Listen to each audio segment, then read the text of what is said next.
কে আমাকে বলেছিল থাইরয়েডের কথা। তো থাইরয়েড আমাদের কেন হয়? এটা হচ্ছে অলস জীবনযাপনের জন্য হতে পারে, বা আপনার কিছু মোমেন্ট, যেমন আমি কিছু পদ্ধতির কথা বলছি। এই রোগের মূল যে কারণগুলো হচ্ছে, আপনার এটা বংশগতি থেকেও হতে পারে। থাইরয়েডের গ্রন্থির নিঃসরণ যদি কম হয় তাহলে হাইপোথাইরয়েডিজম হয়, সেটা আপনার শরীর আস্তে আস্তে মোটা হয়ে যাবে। আর কেউ কেউ শুকিয়ে যায়। তো আমি দুইটাই আমি বলছি, দুইটারই কথা বলছি। এটা অলস জীবনযাপন করবেন না, অপরিমিত যেটা আহার, আপনি আহারটাকে নিয়ন্ত্রণে রাখেন। চর্বি মশলা জাতীয় খাবার কম খাবেন। হুম। আর হঠাৎ ব্যায়াম বা নাচ আপনি যদি ছেড়ে দেন, ব্যায়াম করা যদি ছেড়ে দেন, তাহলে আপনার শরীরে এই সমস্যাগুলো হতে পারে। থাইরয়েড গ্রন্থির নিঃসরণ মানে কম বা বেশি হওয়া। তো কেউ কেউ শুকিয়ে যায়, কেউ কেউ আবার স্বাস্থ্য বেশি হয়ে যায়। তো সেই থাইরয়েডের একটাই আমি ফর্মুলা, দুইটা ফর্মুলার কথা বলছি। এগুলো যদি করতে পারেন অবশ্যই এর থেকে উপকৃত হবেন। তো একটা জিনিস শুধু আপনারা মনে রাখবেন, যে ক্যালোরি আপনি নিচ্ছেন সারাদিনে, যতটুকু আপনি খাচ্ছেন, যে ক্যালোরিটা নিচ্ছেন, তো সেই ক্যালোরি থেকে আপনি পরিশ্রমটাও যাতে করেন। এবার হচ্ছে আপনি খেয়েই যাচ্ছেন, কোনো পরিশ্রম করলেন না, তাহলে আপনার কিন্তু কোনো কাজ হবে না। এবার আপনার স্বাস্থ্য কমাতে আপনার পারবে না কেউ।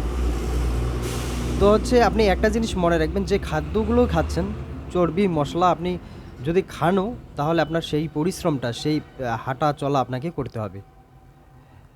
তো যে কোনো থাইরয়েডের জন্যই আমি বলছি, আপনাকে নিতে হবে 1 চামচ। 1 চামচ নেবেন আপনি হচ্ছে, যেটা গোটা ধনিয়া বীজ, গোটা ধনিয়া দেখবেন মাঝখানে একটা ভাঙা আছে, সেই ধনিয়াটা নেবেন না। 1 চামচ গোটা ধনিয়া বীজ নেবেন, রাত্রেবেলা ভিজিয়ে রাখবেন। 2টা গোলমরিচ সহ, গোলমরিচ দিয়ে দেবেন,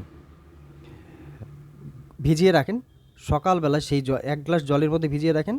1 চামচ ধনিয়া বীজ আর 2টা গোলমরিচ আপনি ভিজিয়ে রেখে সকালবেলা সেটা, সেই জলটা ফুটান। ফুটাতে ফুটাতে যখন অর্ধেক হয়ে যাবে, সেই জলটা আপনি কি করবেন, সেখানে একটু যখন ঠান্ডা হয়ে যাবে, মোটামুটি উষ্ণ উষ্ণ থাকবে, সেখানে হাফ লেবু চিপে দেন। 1 চামচ পরিমাণ যাতে লেবুর রস হয়, চিপে দেন। চিপে দেওয়ার পর আপনি সেটা চায়ের মতো পান করেন। এটা 1 মাস করেন, 1 মাসের মধ্যেই আপনার হচ্ছে থাইরয়েড কন্ট্রোলে চলে আসবে। এটা বহু পরীক্ষিত। এটা আমার মায়ের উপরে আমি এটা প্রয়োগ করে দেখেছি, ইনশাল্লাহ কাজ হয়ে গেছে। আপনারাও কাজ, অবশ্যই কাজ হবে। আর যাদের কম থাইরয়েড আছে, তারা কি করবেন, এত কিছু যদি করতে না পারেন, আপনি শুধু, এখন তো ধনিয়া পাতা আপনি বাজারে পেয়ে যাবেন, ধনিয়া পাতা গোলমরিচ সহ, গোলমরিচ 2-3টা দিয়ে দেবেন, ধনিয়া পাতা যতটুকু আপনার প্রয়োজন ততটুকুই নেবেন। এটা কি করবেন, ইয়ে করেন, বাটনাতে বেটে নেন, বা আপনি এটাকে ছানা বানান বা ভর্তা বানান, যেটাই বানান, বানিয়ে 1 চামচ নেবেন।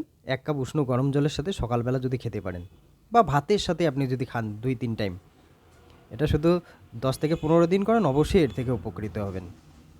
তো থাইরয়েড যে কোনো ধরনেরই হোক, হাইপা যেটাই হোক, আপনার মোটা হয়ে যাওয়া বা চিকন হয়ে যাওয়া, আপনার যদি এটা করলে অবশ্যই আপনি 1 মাসের মধ্যে আপনি পরীক্ষা করেন, অবশ্যই এর থেকে রেজাল্ট পেয়ে যাবেন।